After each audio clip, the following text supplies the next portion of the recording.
Hi guys! Welcome back to our YouTube channel. Please don't forget to like, share, and subscribe para lagi kayong updated sa mga video na i-upload ko sa aming YouTube channel.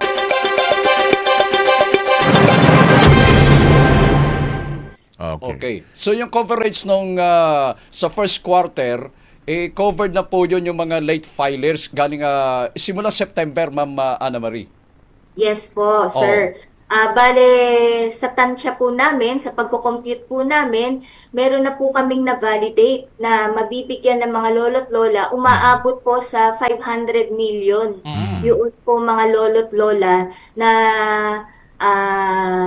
pwede pong bigyan, mga late filers po. Opo. So, ito po ay inaasikaso na namin sa ngayon, ang proseso ay inaasikaso na namin sa ngayon para po makapagbigay na po kami sa Opo. ating mga lolo't lola. Opo. Thanks for watching! Please don't forget to like, share, and subscribe!